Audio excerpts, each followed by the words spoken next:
back from our trip, isn't it? I can't wait to tell everyone about it. Yes, Rachel, traveling throughout Africa together was amazing. I learned so much about the artwork and culture of the region. Good thing we have this amazing photo album to show our friends and family. In fact, I want to go through it right now. Our journey was amazing. I just can't wait to relive it. Let's do it. Before we go through our photo album, it's important to remember that in African art, all the artwork has a purpose. In most cases, it's meant to be performed rather than just viewed. Yes, I remember meeting a young fella who told me about the idea of human experience. This includes origins, destinies, beliefs, and power. All of these are combined in a performance in which African art is used. I really learned that artistic expression is a huge part of the daily life in African culture. Many art pieces have a lot to do with communicating power and social status in African communities. Really? That's really interesting. Yeah, many times African art is imbued with different elements such as color, size, precious gemstones, and many more that communicate the idea of power and social hierarchy. That's right. Many of the pieces we saw targeted different social groups, and their formal qualities corresponded to that targeted social group. Exactly. Wow, it was really interesting, and I'm so happy we get to relive those memories. Well, that was really interesting, and I'm really happy to relive those memories. Do you remember when we visited Zimbabwe? Yeah, that was one of my favorite places. In fact, a lot of the civilizations in Zimbabwe are associated with urbanization and monumental trappings. In addition, the climate's really important in that region. The climate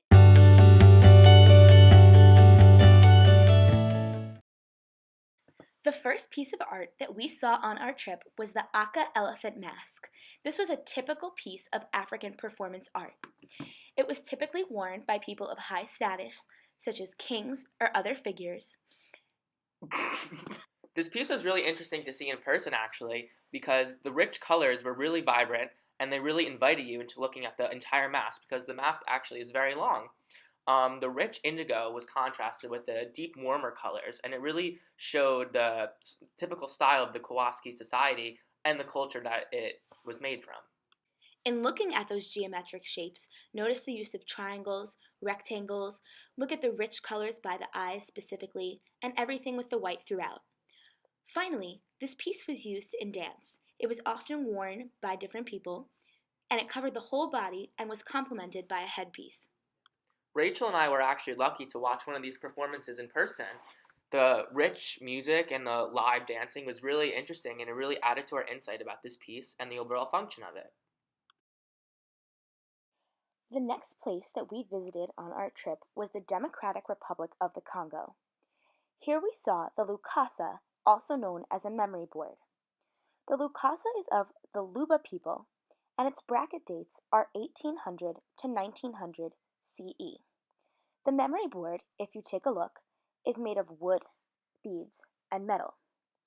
The purpose of the board is to keep track of events.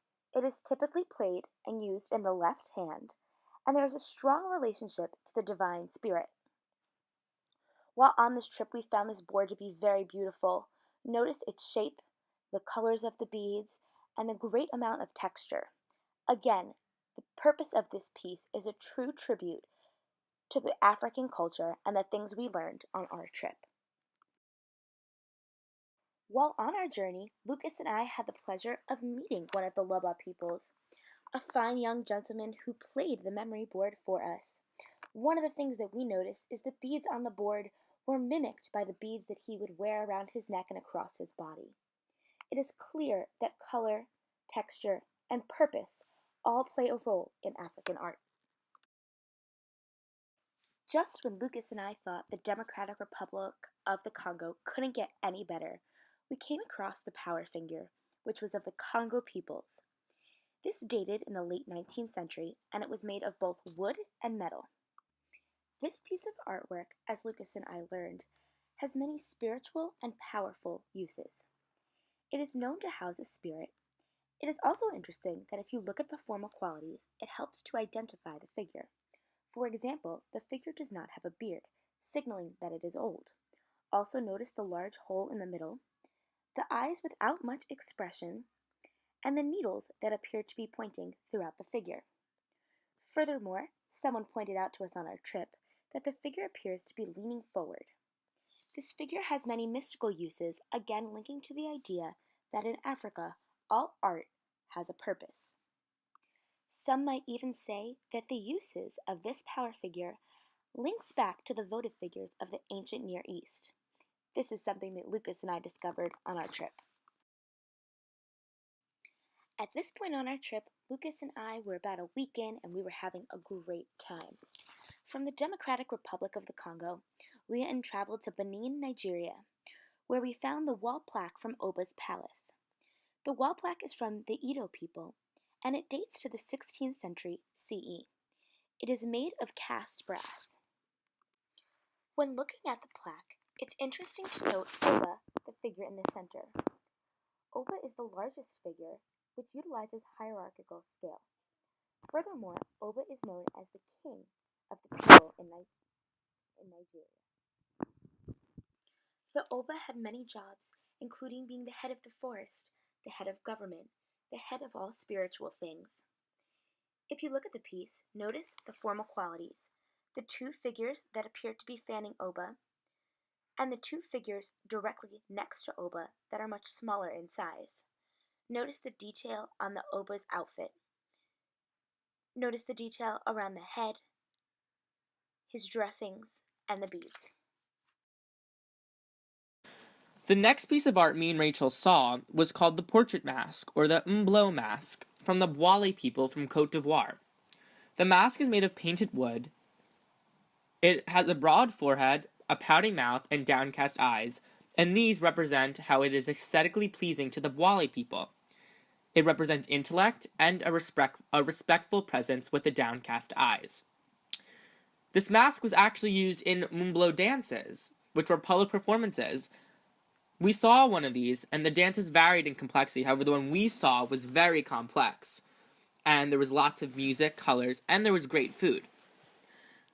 These masks are actually supposed to represent individual people. And as evident from the scarification was a ritual that scarred people's bodies, and it was considered very beautiful by the Bwale people.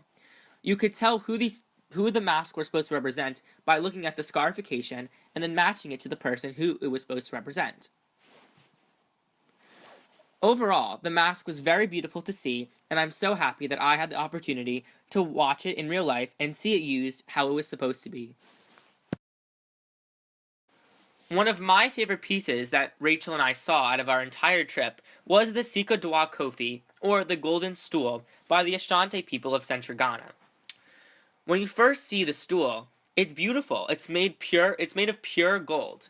And gold was very important to the Ashanti people. Gold was a symbol of wealth and power, and the stool is covered in gold, which symbolizes the wealth and power that the Ashanti people had, because the area that they are from is very rich in this commodity.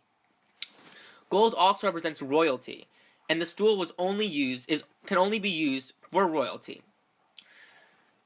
Stools in the Ashanti culture are very important because, according to legend, Osei Tutu, a Ghanaian king, was given the stool when it fell from the sky and landed in his lap, which represented his divine right to rule. Because of this, he helped unite the Ghanaian country, which is really important to Ghana's history. The golden stool is supposed to help the Ashanti Ashatenhene, who is the ruler of the Ashanti people. This piece of art was so controversial that during British imperialism, the British actually destroyed the Ashanti capital looking for the golden stool, which called the War of the Golden Stool, which is actually very interesting considering that there was a whole war over this piece of art. Luckily, a woman named Ya Asantahawa assembled a group of people to actually fight the British, and they won. They actually made sure that the stool wasn't taken by the British. Functionally, the golden stool holds the sum of the entire nation. The sum is like the spirit of the entire Ashanti people, and it is really used as a vessel to help unite all of the Ashanti people together, because originally they were divided socially, politically, And it's really interesting how this piece of artwork is so important in the culture of these people and how it actually united them. And just in general, I thought that it was very interesting to see this piece of art on display with its own stool in front of the Asante Hene himself, which we were very lucky and privileged to be able to meet his acquaintance.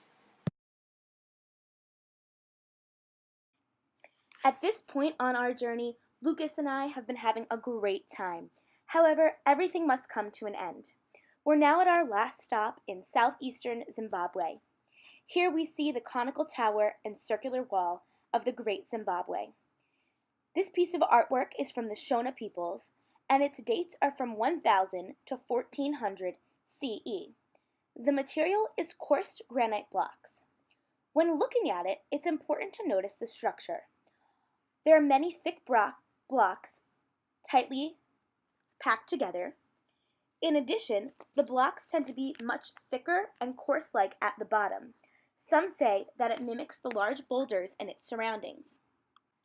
In addition, while visiting the tower, Lucas and I learned that granite was used because it splits evenly and nicely into slabs. In addition, the intended purpose of the wall was to enclose an area similar to a political center. In that area, only the richest and finest people would live, approximately 100 to 200 people. I really wish Lucas and I were lucky enough to live there. Overall, while visiting this piece in Zimbabwe, Lucas and I really admired the architecture and learned, again, how in African art, form meets function.